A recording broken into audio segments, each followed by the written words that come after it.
तो हेलो बच्चों, आप सभी विद्यार्थियों का स्वागत है आज की क्लास में। आज की क्लास में फ्रांसीसी क्रांति से संबंधित महत्वपूर्ण सब्जेक्टिव प्रश्नों को बताएंगे, तो गौर से देखिएगा और याद कीजिएगा, ठीक है ना। पहला प्रश्न क्या है, फ्रांस की क्रांति के राजनीतिक कारण क्या था। तो देखिए नोट्स में तो मैंने लिखवाया था फ्रांस की क्रांति के राजनीतिक कारण, आर्थिक कारण और बौद्धिक कारण। तो राजनीतिक कारण क्या क्या है बाबू। सबसे पहला कारण क्या, निरंकुश एवं अयोग्य शासन, ठीक है ना। शासन कैसा था, निरंकुश था, यानी कि जो राजा का जो भी शासन था उस पर कोई भी अंकुश नहीं लगाया जाता था, ठीक है ना। दूसरा क्या है, संसद की बैठक 175 वर्षों तक नहीं बुलाए गए, यानी जो संसद था वहां का जो जनरल असेंबली, फ्रांस का जो जनरल असेंबली था 175 वर्षों तक बैठक नहीं बुलाए गए थे, ठीक है ना। ये सब उसका राजनीतिक कारण था। अत्यधिक केंद्रीय कारण की नीति, स्वायत्त शासन का अभाव, मेरे अंतोनेट का प्रभाव, ये सब क्या बाबू फ्रांस की क्रांति के राजनीतिक कारण में शामिल है, ठीक है। अगला प्रश्न देखते हैं, फ्रांस की क्रांति का सामाजिक कारण बताएं। तो फ्रांस की क्रांति का सामाजिक कारण क्या क्या था। तो फ्रांस की क्रांति का सामाजिक कारण था मध्यम वर्ग में राजनीतिक असमानता है, मध्यम वर्ग में राजनीतिक असमानता क्या पनपने लगी थी। और दूसरा क्या था, कृषकों की दयनीय स्थिति, जो कृषक थे, किसान थे, उनका स्थिति दिन पर दिन क्या हो जा रहा था, दयनीय होता जा रहा था, ठीक है ना। सामाजिक असमानता है, सामाजिक असमानता यानी समाज के लोगों में क्या पाया गया था, असमानता है। यही सब कारण था क्या है, फ्रांस के क्रांति के सामाजिक कारण। समाज के लोग में एक रूपता का भावना नहीं था, वो अशिक्षित तो थे, साथ में उनमें एकता का भावना भी नहीं था। ये सब इसका सामाजिक कारण, ठीक है। हाँ तो बच्चों तीसरा प्रश्न देखिएगा ध्यान से, बहुत ही महत्वपूर्ण प्रश्न है। क्रांति के आर्थिक कारणों पर प्रकाश डालें। देखिए राजनीतिक कारण तो हो गया, सामाजिक कारण हो गया, तीसरा क्या बाबू, आर्थिक कारण। तो आर्थिक कारण क्या था, असमान कर प्रणाली। असमान कर प्रणाली कहने का मतलब कि सभी से एक समान कर नहीं लिया जाता था, यानी कि समाज तीन वर्गों में बटा हुआ था, तीन स्टेटों में, प्रथम द्वितीय और तृतीय। प्रथम स्टेट और द्वितीय स्टेट के लोगों को कर टैक्स नहीं देना पड़ता था। असहाय टैक्स किससे लिया जाता था बच्चों, तृतीय वर्ग के लोगों से, ठीक है ना। दूसरा क्या, भूमि कर, धार्मिक कर और क्या हुआ, अनसमांति कर, प्रांतीय आयात कर, इस तरह के कर लिए जाते थे। और जिसका स्थिति कैसा था, असमान था, समझ गए ना। और क्या, बेरोजगारी की समस्या, बेरोजगारी की समस्या, ये सब क्या है, आर्थिक कारण है। फ्रांसीसी क्रांति के आर्थिक कारण के पॉइंट है, ठीक है। अगला प्रश्न है, फ्रांस की क्रांति के बौद्धिक कारणों का उल्लेख कीजिए। तो फ्रांस की क्रांति के बौद्धिक कारण क्या था, फ्रांसीसी बुद्धिजीवियों ने फ्रांस में बौद्धिक आंदोलन की शुरुआत की। फ्रांस में जितने भी बुद्धिजीवी थे, बुद्धिजीव करने का मतलब वे पढ़े लिखे थे, वे दार्शनिक थे, समझ गए ना। वे लोगों को अपने बुद्धि विचारों से जागरूक करने का प्रयास करते थे। तो उनमें प्रमुख कौन कौन थे बाबू, मॉन्टेस्क्यू थे, वॉल्टेयर थे और रूसो थे। ये सब अपने बुद्धि विचारों से लोगों को क्या करते थे, जागरूक करते थे, अपने देश के प्रति एकता की भावना को प्रकट करते थे। वहीं मॉन्टेस्क्यू ने अपनी पुस्तक विधि की आत्मा में सरकार के 3 अंगों को बताया, कार्यपालिका, न्यायपालिका एवं विधायिका। तो देखिए सरकार के कितने अंग है, 3 अंग। किसने बताया, मॉन्टेस्क्यू ने अपनी एक किताब लिखा था, मॉन्टेस्क्यू एक पुस्तक लिखा था और बोला कि सरकार 3 स्तर पर काम करेगा तभी देश का विकास होगा। कौन कौन, कार्यपालिका, न्यायपालिका और विधायिका, ठीक है। आगे देखिएगा विधायिका, ये तो क्या है, विधि की आत्मा, विधि की आत्मा में इसका वर्णन किया गया है, ठीक है ना। विधि की आत्मा जो पुस्तक है उसमें वर्णन किया गया। अगला प्रश्न है, लेटस डी कचैट, लेटस दी कचैट से आप क्या समझते हैं। देखिए कचैट मतलब कैच, कैच मतलब पकड़ना, यानी राजा या उसका कोई भी आदमी किसी भी व्यक्ति को भी गिरफ्तार कर सकता था। फ्रांसीसी क्रांति के दौरान या उससे पहले फ्रांस में एक ऐसा कानून था कि राजा या उसका कोई भी आदमी किसी भी व्यक्तियों को गिरफ्तार कर सकता था। इसलिए फ्रांस में बिना अभियोग के गिरफ्तारी वारंट होता था। बिना अभियोग मतलब बिना कोई मुकदमा, बिना कोई मतलब वारंट दिए हुए उसको गिरफ्तार कर लिया जाता था। पैर थोड़ा सा पीछे करो, गिरफ्तार कर लिया जाता था, ठीक है बच्चों। चलिए उसे क्या कहते थे, लेटस दी कचैट कहते थे। लेटस दी कचैट मतलब बिना अभियोग के, बिना वारंट के उसको क्या कर लेना है, गिरफ्तार कर लेना है।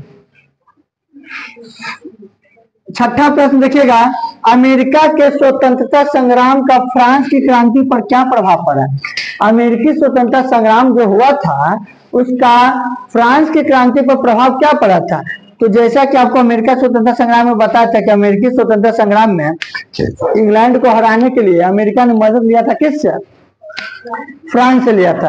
फ्रांस सामग्री और युद्ध में जितने भी धन है उससे उसका क्या किया था, हेल्प किया था, तब जाके दोनों ने मिलकर इंग्लैंड को परास्त किया था। अमेरिका स्वतंत्रता संग्राम में लाफायते के नेतृत्व में फ्रांसीसी सेना ने इंग्लैंड के विरुद्ध भाग लिया था, जिससे वहां गणतांत्रिक शासन की स्थापना हुई। जिससे वहां पर कैसा शासन की स्थापना हुआ? गणतांत्रिक, यानी कि वहां का संविधान बना, अमेरिका का संविधान बना। फ्रांस की जनता के लिए प्रेरणा का कार्य रहा, और वही फ्रांस में भी प्रेरणा के कार्य रहा। फिर फ्रांस में भी जो निरंकुश शासन था उसको परास्त किया गया, फिर वहां पर नया संविधान बना, लोगों का संविधान बना, और फिर जो भी संवैधानिक राजतंत्र की शुरुआत हुई, जो भी राजा है उनका काम निश्चय किया गया किसके अकॉर्डिंग? संविधान के अकॉर्डिंग। ठीक है बच्चों, तो 7वां नंबर पर क्या, ध्यान से देखिएगा, मानव एवं नागरिकों के अधिकार से क्या समझते हैं? मानव एवं नागरिकों के अधिकार से क्या समझते हैं? तो देखिए, किसी भी मानव का जीवन स्वतंत्रता, समानता एवं बंधुत्व के आधार पर व्यतीत करना ही क्या कहलाता है? मानव अधिकार कहलाता है। मानव को अधिकार तभी महसूस होगा जब उसको स्वतंत्रता प्राप्त हो, जब उसको समानता का भावना मिले, और आपस में भाईचारे की भावना जैसे अंदर में क्या हो, महसूस होना चाहिए, भाईचारे की भावना प्रकट होना चाहिए। समाज में सभी लोग एक दूसरे से एक समान बर्ताव करना चाहिए। ठीक है, इसमें क्या होता है बाबू, नागरिकों के अधिकारों को स्वीकार किया गया है। इससे प्रत्येक व्यक्तियों को अपना विचार प्रकट करने की इच्छा अनुसार मान्यता मिले। देखिए, अगर जो स्वतंत्रता, समानता की भावना रहेगा तो समाज के प्रत्येक लोग अपने इच्छा अनुसार से कोई काम को कर सकते हैं बिना किसी दबाव के, और साथ ही समाज के अन्य कार्यों में अपना विचार विमर्श प्रकट कर सकते हैं। समझ गए ना?